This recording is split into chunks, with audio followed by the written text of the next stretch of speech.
Dear students, a very warm welcome to all of you in my today's lecture of sales management. In today's lecture, we will discuss upon the topic methods of approach to prospect by sales person.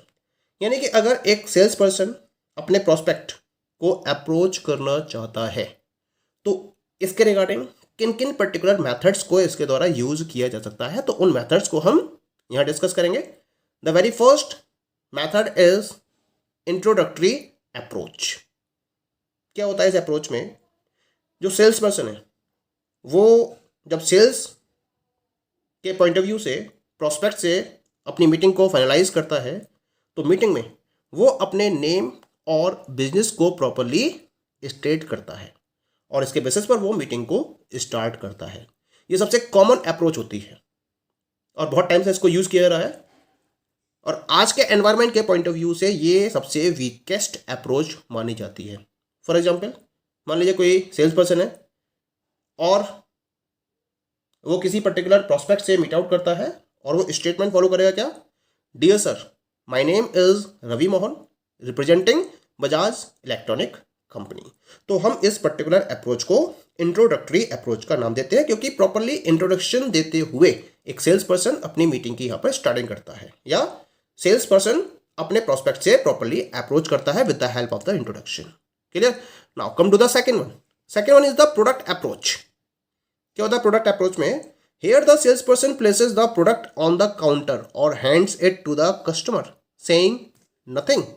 The salesperson then waits for the prospect to begin the conversation. This is useful if the product is new, unique, colorful or has been updated. मान लीजिए कि एक बहुत ही latest product market में available है जिसमें बहुत unique features हैं, स्टाइलिश प्रोडक्ट है मार्केट के अंदर, और या फिर जो पुराना प्रोडक्ट है उसको इस तरह से मॉडिफाई किया है कि वो बहुत ज़्यादा अट्रैक्टिव दिखाई दे रहा है, बहुत स्टाइलिश सा दिखाई दे रहा है प्रोडक्ट.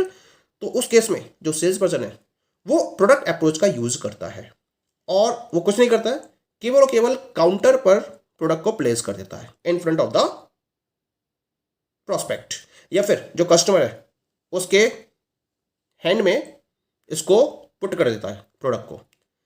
अब क्या होता है, जब कस्टमर इस प्रोडक्ट को प्रॉपर्ली वॉच करता है तो सेल्स पर्सन वेट करता है कि जो प्रोस्पेक्ट है वो कन्वर्सेशन को बिगिन करे, क्योंकि क्या हो रहा है इससे ना, जो प्रोडक्ट है उसकी यूनिकनेस को देखते हुए अब स्टार्टिंग सेल्स पर्सन नहीं करता है बल्कि स्टार्टिंग होती है प्रोस्पेक्ट की तरफ से.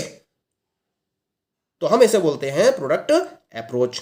फॉर एग्जांपल, मान लीजिए कि पेप्सी की बॉटल्स मार्केट में अवेलेबल है, तो अगर पेप्सी क्या करे, वो अपने बॉटल और लेवल को कंप्लीटली चेंज कर दे, उसकी शेप चेंज कर दे अपनी बोतल की और उसके लेवल को कंप्लीटली चेंज कर दे और एक अट्रैक्टिव वे में अपनी बोतल को मार्केट में इंट्रोड्यूस कर दे, तो यहाँ पर सिंपली जो सेल्स पर्सन है वो क्या करेगा, वो रिटेल बायर के सामने प्रोडक्ट को रख देगा या फिर उसके हैंड में सिंपली वो बोतल को पुट कर देगा और फिर उसके रिस्पॉन्स का वेट करेगा कि भाई कस्टमर अब क्या कहना चाहता है.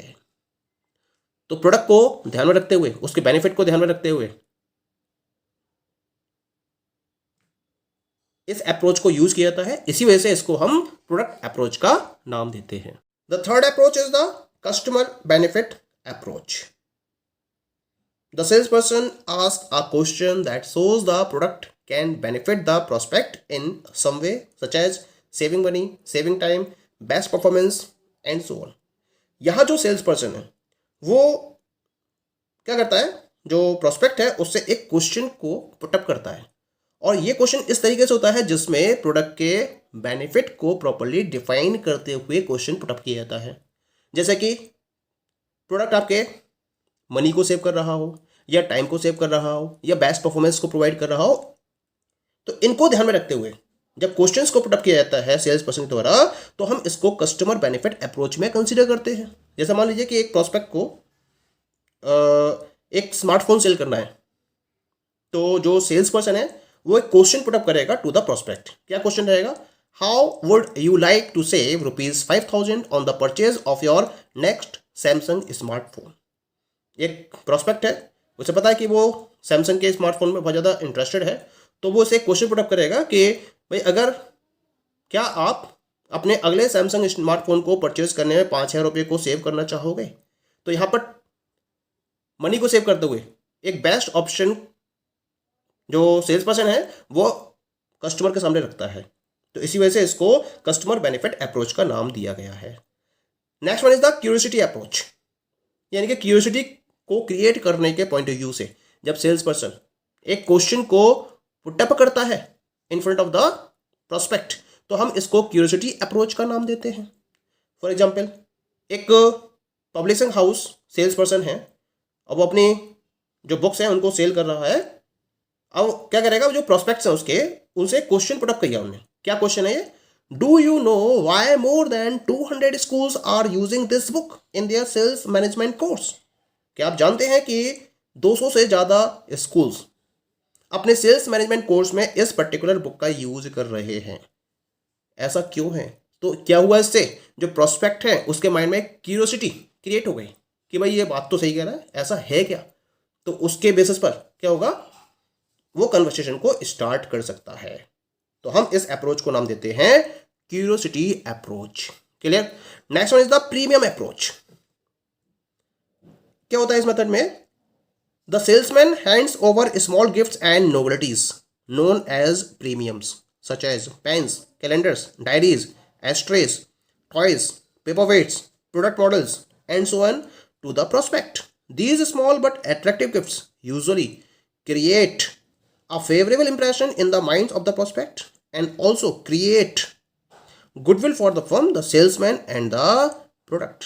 यानी कि इस मेथड में सिंपली जो सेल्स पर्सन है वो क्या करता है, जब वो अपने प्रोस्पेक्ट से मीटिंग को फॉलो करता है तो स्टार्टिंग में ही वो क्या करता है, उन्हें स्मॉल गिफ्ट्स या नोवेल्टीज, जैसे हम प्रीमियम्स के नाम से जानते हैं, उन्हें हैंड ओवर कर देता है। जैसे कि pens, calendars, diaries, ashtrays, toys, paperweights, product models, ये होते हैं जिनको प्रोस्पेक्ट को हैंड ओवर कर दिया जाता है बाय द सेल्स पर्सन। इससे क्या होता है, ये जो गिफ्ट्स हैं ये स्मॉल जरूर होते हैं लेकिन ये बहुत अट्रैक्टिव होते हैं और इसी वजह से ये प्रोस्पेक्ट के माइंड में एक फेवरेबल इंप्रेशन को क्रिएट करने में कामयाब हो पाते हैं और इस वजह से जो प्रोस्पेक्ट है वो प्रॉपर कन्वर्सेशन के लिए रेडी हो जाता है बिना देरी करे, क्योंकि एक रिगार्ड मिल रहा है उसको, एक ऑनर मिल रहा है और इसी वजह से जो कस्टमर है, जो प्रोस्पेक्ट है, वो अपने आप को डिलाइटेड फील करता है और वो कन्वर्सेशन के लिए कंप्लीटली रेडी हो जाता है। अच्छा, एक फ़ायदा और होता है इससे ना, इससे एक फ़ायदा ये होता है कि जो फर्म है, सेल्समैन है और प्रोडक्ट है, इन तीनों की ही गुडविल और ज़्यादा बढ़ जाती है। Clear? Next one is the shock approach. Shock approach, इसमें क्या करता है, जो सेल्समैन है वो प्रोस्पेक्ट को एक सॉक ट्रीटमेंट देता है, क्योंकि जो फियर का एलिमेंट है वो लगभग हर एक इंडिविजुअल में अराइज होता है, ओल्ड एज की वजह से, डेथ की वजह से, सिकनेस की वजह से, सिक्योरिटी की वजह से, और इस पर्टिकुलर फियर को एक वेपन की तरह यूज किया जाता है बाय द सेल्स पर्सन और सॉक अप्रोच का यूज किया जाता है। जैसे कि आपने देखा होगा कि इंश्योरेंस जितनी फर्म्स हैं वो अपनी इंश्योरेंस पॉलिसीज को सेल करने के लिए इसी सॉक अप्रोच का यूज करती हैं, उसके सेल्स पर्सन इसी सॉक अप्रोच का यूज करते हैं और उसके बेसिस पर अपनी इंश्योरेंस पॉलिसीज को मार्केट में सेल करते हैं। Next one is the compliment approach. Appreciation, praise and compliments are the best tools to open an interview. यानी कि यहाँ पर जो सेल्स पर्सन होता है वो अपने प्रोस्पेक्ट की तारीफ करता है, उसे कॉम्प्लीमेंट देता है, उसकी प्रेजिंग करता है, उसको अप्रिसिएट करता है और इस तरीके से अपने कन्वर्सेशन को आगे बढ़ाता है। यानी कि जो सेल्स पर्सन होते हैं जब अपने प्रोस्पेक्ट से अप्रोच करते हैं तो उस समय वो उनको कॉम्प्लीमेंट और प्रेज देते हैं, उनकी तारीफ करते हैं, उनको प्रेजिंग देते हैं और इस तरह से अपने प्रोडक्ट को प्रॉपर्ली सेल करने में सक्सेसफुल हो पाते हैं। हालांकि इस अप्रोच को आपको हमेशा यूज नहीं करना होता है, बहुत ही केयरफुल वे में और अप्रोप्रिएट केसेस में ही इस अप्रोच का यूज किया जाना चाहिए। अदरवाइज अगर आप हमेशा इस अप्रोच का यूज करेंगे तो कुछ सिचुएशंस ऐसी भी हो सकती हैं जहां सेल्समैन प्रोस्पेक्ट के सामने एक्सपोज भी हो सकता है और अगर एक्सपोज हो गया तो कुल मिला के उसका जो सेल्स मीटिंग है वो कंप्लीटली फेल हो जाएगी। लेकिन अगर इस पर्टिकुलर अप्रोच को प्रॉपर वे में अप्लाई किया जाए सेल्स पर्सन के द्वारा, तो सेल्स पर्सन को इसके एक प्रॉपर रिजल्ट्स भी देखने को मिल जाते हैं। The next approach is survey approach. क्या है सर्वे अप्रोच का मतलब? कभी कभी जो सेल्समैन होता है वो अपने प्रोस्पेक्ट से अप्रोच करने से पहले उसके रिगार्डिंग एक प्री सर्वे को फोकस करता है। इस टाइप के सर्वे को जब सेल्स पर्सन के द्वारा कंडक्ट किया जाता है तो इसके हेल्प से जो सेल्स पर्सन होता है वो अपने प्रोस्पेक्ट की नीड्स, टेस्ट और टेम्परामेंट के रिगार्डिंग प्रॉपर इंफॉर्मेशन को कलेक्ट कर लेता है और फिर इसको ध्यान में रखते हुए ही वो अपने प्रोस्पेक्ट से मीटिंग को आगे बढ़ाता है। इसका मतलब जो सेल्समैन है वो अपनी सेल्स प्रपोजिशन को प्रोस्पेक्ट के सामने मोस्ट इफेक्टिव वे में प्रेजेंट कर सकता है, क्योंकि उसे अपने प्रोस्पेक्ट के रिगार्डिंग कंप्लीट और डिटेल्ड इंफॉर्मेशन अवेलेबल है और उसको ध्यान में रखते हुए ही उसने अपनी सेल्स प्रोपोजिशन को प्रॉपर्ली डेवलप किया है। तो हम इस पर्टिकुलर अप्रोच को सर्वे अप्रोच का नाम देते हैं। Okay, the next one is the showmanship approach. कुछ पर्टिकुलर प्रोस्पेक्ट्स ऐसे होते हैं जो शोमैनशिप को प्रॉपर्ली अप्रिसिएट करते हैं। ऐसे ही पर्टिकुलर केसेस में जो सेल्समैन है उसको अपनी सेल्स पोजीशन को एक ड्रामेटिक मैनर में प्रेजेंट किया जाना चाहिए, लेकिन तभी जब सिचुएशन ऐसा डिमांड करती हो, यानी कि जहां जो प्रोस्पेक्ट हैं वो शोमैनशिप को पसंद करते हो, वहीं केवल इसको फॉलो किया जाना चाहिए। इसी वजह से इस मेथड को कुछ पर्टिकुलर और सेलेक्टेड केसेस में ही अप्लाई किया जाता है, खासतौर में जहां वीमन फॉक होते हैं, यानी कि बहुत सारी औरतें जहाँ इकट्ठी हुई एक साथ, वहाँ आप इस अप्रोच का यूज़ कर सकते हैं। या फिर रूरल एरियाज़ में भी इस पर्टिकुलर अप्रोच का यूज़ करके प्रोस्पेक्ट को अट्रैक्ट किया जा सकता है, क्योंकि रूरल एरियाज़ में जो रूरल पर्सन्स हैं वो ड्रामेटिक वे में सेल्स प्रपोजिशन को बहुत ज़्यादा पसंद करते हैं और आसानी से इसकी तरफ अट्रैक्ट हो जाते हैं। तो इसी वजह से आप इस अप्रोच को केवल और केवल कुछ पर्टिकुलर केसेस में ही यूज कर सकते हैं। Clear? And the last one is the question approach. क्या होती है question approach? To gain an interview under this approach the salesman puts different types of questions to the prospects.